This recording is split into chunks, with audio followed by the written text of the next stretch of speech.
My name is Milline, and I'm 38 years old. I married my husband, Kenneth, who is 4 years older than me, 8 years ago. My life took a dramatic turn when my beloved father passed away due to illness, leaving me with a substantial inheritance. I used this fortune to purchase a new house, which I adore. The scent of fresh wood brings me comfort. I often think that my father would be pleased to see this new home. Our old house, where my father lived alone after my marriage and my mother's passing, was just a 15-minute walk from our apartment. Following my father's fall a few years ago, he passed away recently. With the inheritance, I decided to demolish the old family home and build a new one. I've always believed that even though the old house is gone, the happy memories will remain in our hearts. Kenneth often echoed my father's words about building a new home as a way to start afresh. At first, I thought Kenneth was just trying to cheer me up, but it soon became clear that this wasn't the case. Kenneth, I need you to fill out the divorce papers and submit them to the appropriate place. Divorce papers? What do you mean? I asked, bewildered. Yes, exactly that. We're getting divorced. I want you to submit the divorce papers. This is not a joke. I never intended to live with you in this house. This new home, built with your father's inheritance, is meant for my mistress. She and I will be living here together. His words were astonishing. Mistress, you've been cheating on me. Yes, if I had met her before I met you, I wouldn't have married you. She's different, cute, kind, and genuinely loves me. We've been together for about 6 months. She approached me knowing I was married, but she didn't mind. She's happy just being with me and says the sweetest things. I should never have married someone as serious and uptight as you. Coming home to you was never enjoyable. He continued, I've decided to take this house as alimony. After 8 years of marriage without children, what benefit is there in staying married to you? I was overwhelmed and sought comfort from Kenneth, only to be met with unexpected blame. You're acting like a victim, but this is all your fault. If you had fulfilled your role, no one would stray.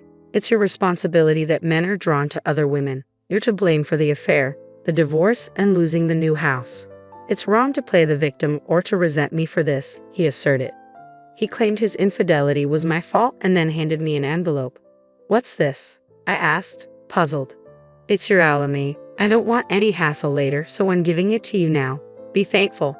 Inside the envelope was $1,000. As he took the new house, built with my father's inheritance, to live with his mistress, he tossed me the money. I calmly returned the envelope. Fine, I accept the divorce. If you don't love me, there's no point in staying married. I don't need the money. He seemed taken aback by how easily I accepted the divorce. Well, if you say so, just don't ask for it back later. Kenneth packed his things and left a few days later, taking the keys to the new house with him. However, shortly after, my now ex-husband frantically called me, clearly agitated. What did you do? The police came to the house, talking about warrants and charges of trespassing. What's going on? According to him, the police had arrived while he was with his mistress at the new house. Hello, we're the police. You understand why we're here, right? The police? What for? Well, this is your ex-wife's house. Entering with a stolen key is illegal, both theft and trespassing. You understand? Kenneth, shocked and bewildered, looked at his mistress, who was equally confused. What's going on? Isn't this your house? You said you wanted to show me. Be quiet and stay out of this. Sorry to interrupt your domestic dispute, but we have a warrant. Could we discuss this at the station? Caught between the police and his mistress, Kenneth called me in a panic. Why is this happening all of a sudden? What did you do? I haven't done much. I simply reported that my house keys were stolen and that strangers were in my home. It's only natural to call the police. I promptly filed the divorce papers, reverted to my maiden name, Milline Baker, and reported the situation to the police. This is my house. Didn't you agree to give it to us as alimony? Kenneth argued. I never agreed to that, I countered. It's convenient for you to twist things to fit your narrative. Are you joking? How can you think that house is yours?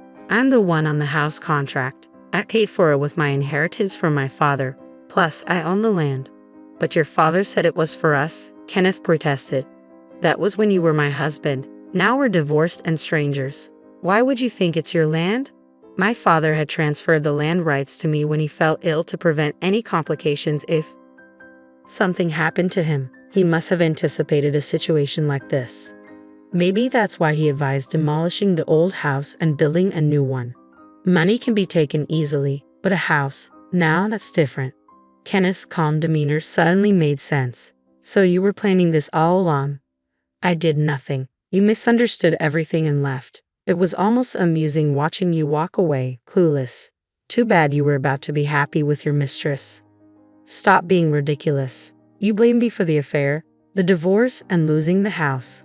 How does it feel now, stuck between your girlfriend and the police? Kenneth could only groan in response. Hating me is misplaced. This situation is entirely your fault. Ever heard of you reap what you sow? This is what you deserve.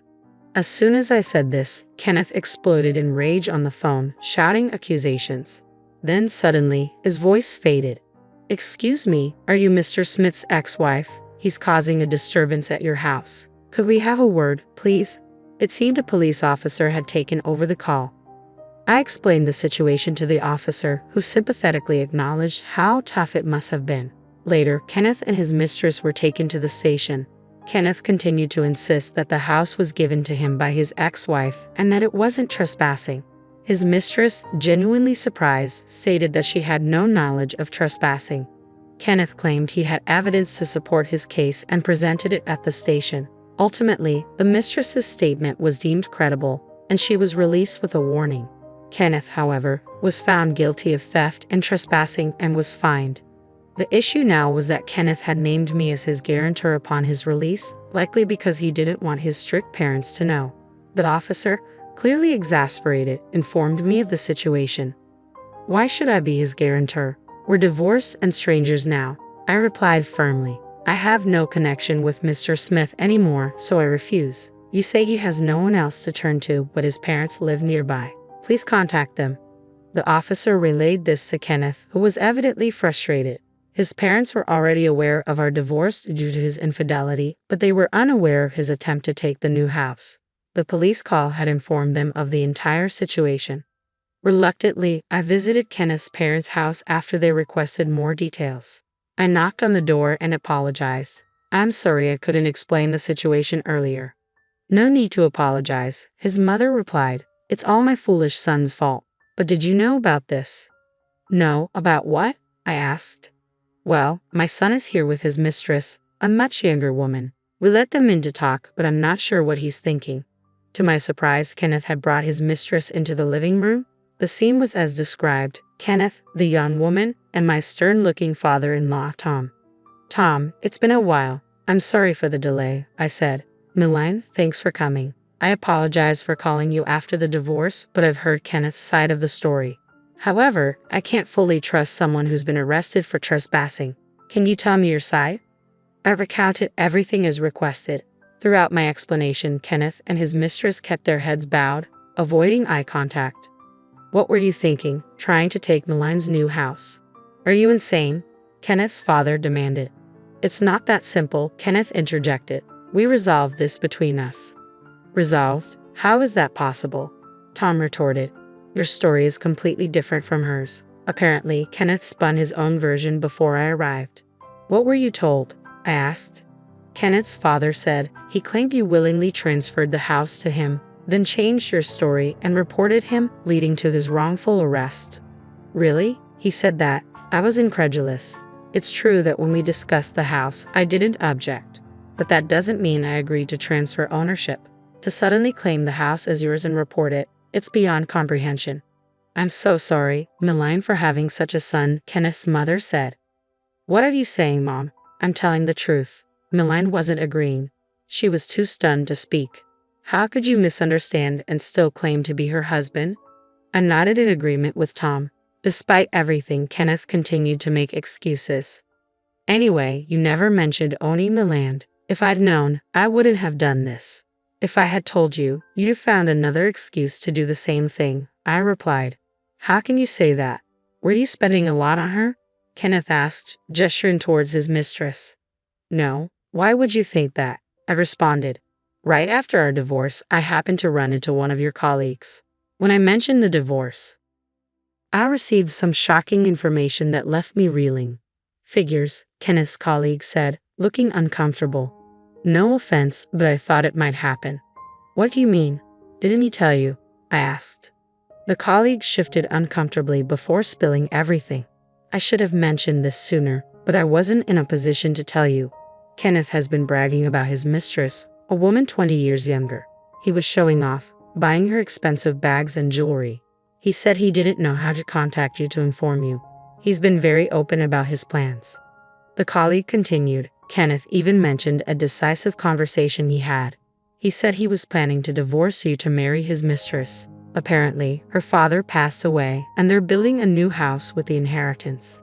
Kenneth planned to claim the house in the divorce. He said, once the house is built, I'll divorce Milan and somehow claim it. No matter the opposition, I'll get it, and then my young new wife and I will live in the big house.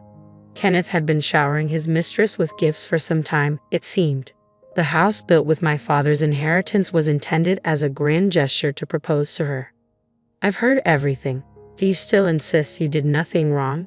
I asked, sweating with frustration. Kenneth stammered, well, yes, I bought her gifts. So what?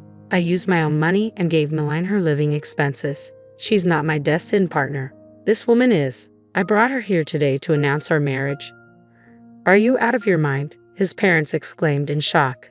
The most surprising response came from the mistress. Marry you? Did I ever say that? We're not even dating. What do you mean? Kenneth asked, bewildered. Exactly that, she replied. I'm not in a relationship with him. I only approached him for a sugar daddy arrangement. I told you from the start that I was looking for someone for that kind of arrangement, and even married men were acceptable. You agreed to it initially, but now? What are you talking about? That's creepy, the mistress said. Kenneth went pale at this revelation, unable to speak. I asked, so why did you come here with him today?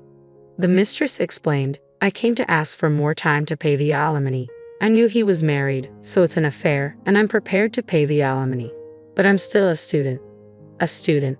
How old are you? Tom, Kenneth's father, interjected, looking bewildered. I'm 22. I lost my parents early and have been doing sugar dating to pay for college. I sold all the gifts for living expenses, so I don't have savings. I can show you my bank account. I've just secured a job and can start paying alimony from my salary. So, you came here to ask me to wait for the alimony? I asked. Yes, that's right, she confirmed. Kenneth, who had been listening in silence, erupted in anger. Didn't you hear her? Unfortunately, she never intended to marry or even date you. But that's separate from the alimony you owe. And what about saying you wanted a house? The mistress responded, I meant I'd want a house someday when I marry. It wasn't about marrying you. What? Kenneth exclaimed. I was suddenly taken to that house, thinking it was yours. Then the police came, and I learned it was actually your wife's. She bowed deeply to me, indicating that all of this was due to Kenneth's misunderstandings. Kenneth stood dazed, clearly in shock. All right, I said, if you promise to pay the alimony properly, I'll wait for the payment.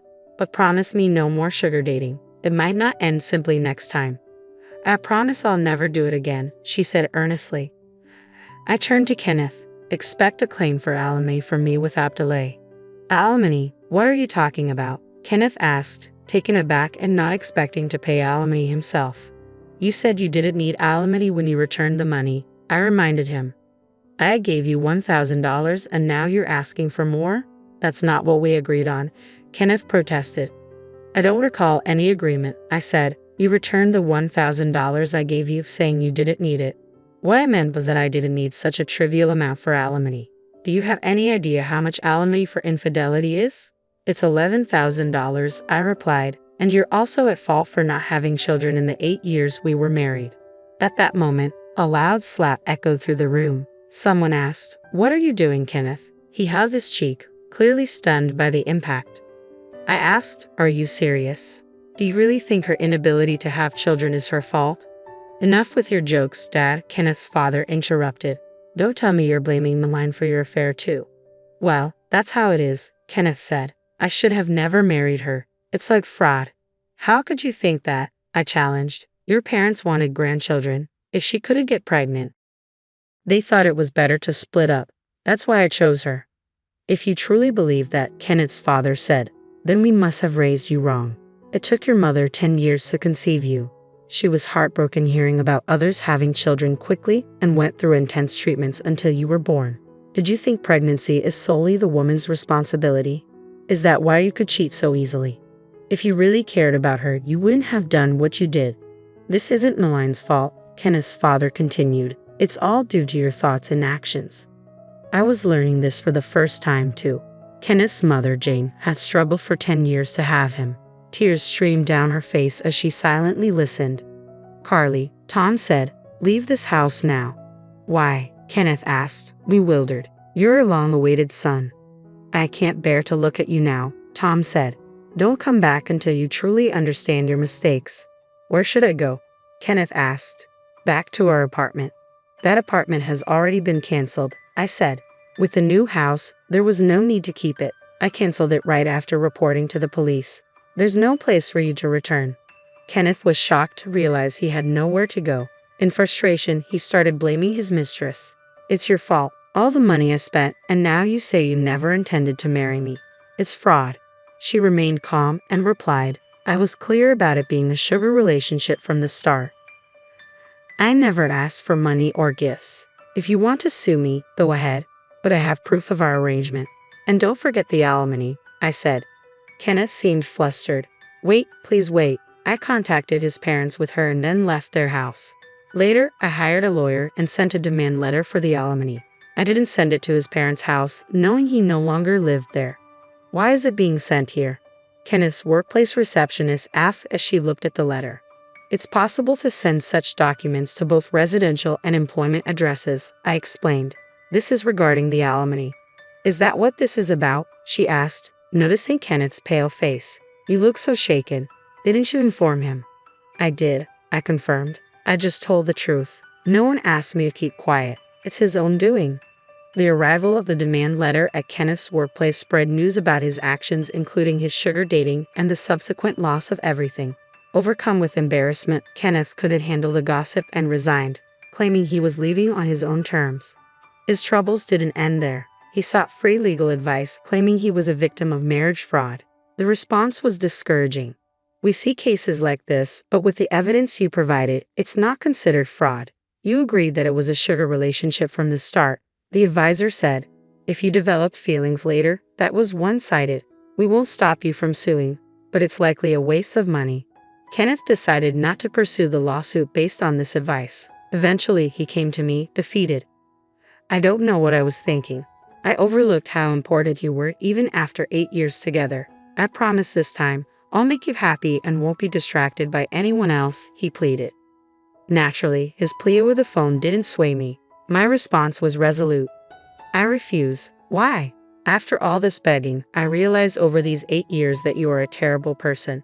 You try to blame everything on me and take what's mine, then shamelessly come back after losing it all. What benefit would there be for me to reunite with someone so selfish? Kenneth protested. You don't have to put it that way. You once said the same things to me. Anyway, never contact me again, I said firmly, though given your situation, I doubt you can. I hung up, deleted all his contact information, and changed my phone number. However, a few days later, something unexpected happened. Your ex-husband came to the house the other day, one of the neighbors said. We had to chase him away after he caused a commotion. What was he thinking? I asked, astonished. The neighborhood ladies who were aware of the situation pretended to call the police to drive him away. Since then, I haven't seen him. I don't know where he is or what he's doing, but I'm confident he isn't leading a happy life.